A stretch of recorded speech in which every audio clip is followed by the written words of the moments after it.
Hello बच्चों, let's read the question. Characteristic curve of a PN junction is. Here, four options are given. Now, first of all, we will discuss here the key concept, which is VI characteristic of PN junction और diode.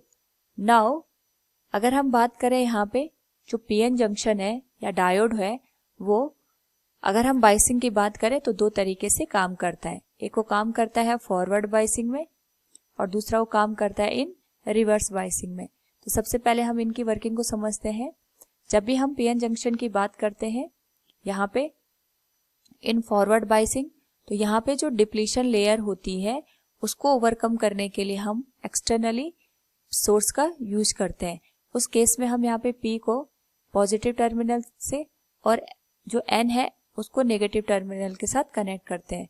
उस वजह से जो holes होते हैं इन P वो repel हो जाते हैं और जो इलेक्ट्रॉन होते हैं N में वो भी रिपेल हो जाते हैं, जिस वजह से ये एक दूसरे की साइड मूव करते हैं और यहाँ पे करंट की वैल्यू हमें मिलती है.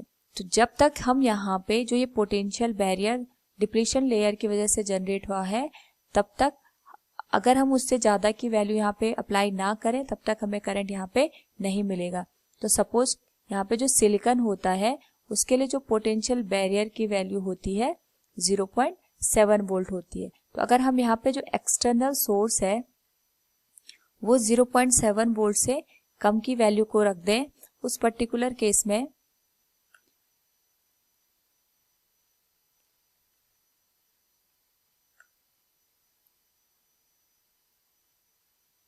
अगर हम यहाँ पे जो एक्सटर्नल सोर्स की वैल्यू है उसको 0.7 से कम वैल्यू का रख दें, तो यहाँ पे जो करंट होगी वो बहुत ही कम होती है या अप्रॉक्सीमेट हम इसको कह सकते हैं 0 के बराबर होती है.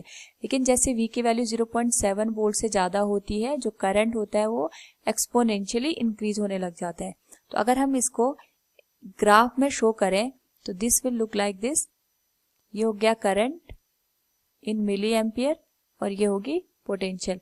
तो यहाँ पे एक पर्टिकुलर वोल्टेज तक जो हम यहाँ पे प्रोवाइड कर रहे हैं, अगर वहाँ पे जो वैल्यू वहाँ तक जाती है वहाँ पे करंट की वैल्यू बहुत ही कम होती है. लेकिन उस पर्टिकुलर वोल्टेज के बाद, जिसको हम यहाँ पे नी वोल्टेज कहते हैं, जो करंट होती है वो एक्सपोनेंशियली इंक्रीज होने लग जाती है. तो यहाँ पे अगर थ्रेशोल्ड वोल्टेज या नी वोल्टेज से कम वैल्यू देखें तो करंट बहुत ही स्मॉल होती है, लेकिन इसके बाद जो करंट का अमाउंट होता है वो सडनली इंक्रीज करते हैं. नाउ अगर हम बात करें यहाँ पे रिवर्स बाइसिंग की, तो रिवर्स बाइसिंग के केस में जो पीएन जंक्शन होता है that acts like a resistance which have a very large value. अगर हम यहाँ पे बात करें ये P और N, इसको हमने यहाँ पे रिवर्स बाइसिंग दे दी. यहाँ पे जो P टाइप है उसको नेगेटिव टर्मिनल के साथ और N टाइप को पॉजिटिव टर्मिनल के साथ कनेक्ट कर देते हैं, जिस वजह से जो ये होल्स होते हैं ये नेगेटिव टर्मिनल की साइड और जो इलेक्ट्रॉन्स होते हैं वो पॉजिटिव टर्मिनल की साइड मूव करते हैं, जिस वजह से जो ये डिप्लीशन लेयर है इसकी वैल्यू यहाँ पे इंक्रीज हो जाती है. जैसे जैसे डिप्लीशन लेयर यहाँ पे इंक्रीज होता है, उस पर्टिकुलर केस में जो पोटेंशियल बैरियर यहाँ पे बनता है, पोटेंशियल बैरियर की वैल्यू भी इंक्रीज होने लग जाती है. और जैसे पोटेंशियल बैरियर यहाँ पे इंक्रीज, यहाँ पे पोटेंशियल बैरियर बढ़ता जाएगा, उस पर्टिकुलर केस में यहाँ पे जो करंट की वैल्यू है बहुत ही स्मॉल मिलती है और जो करंट की रेंज होती है वो माइक्रो एम्पियर रेंज में होती है.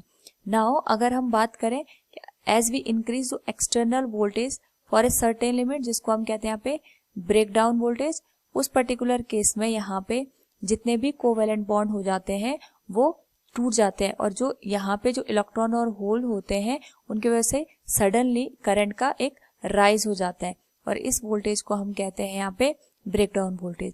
सो अगर हम इसका ग्राफ ड्रॉ करें it will look like this.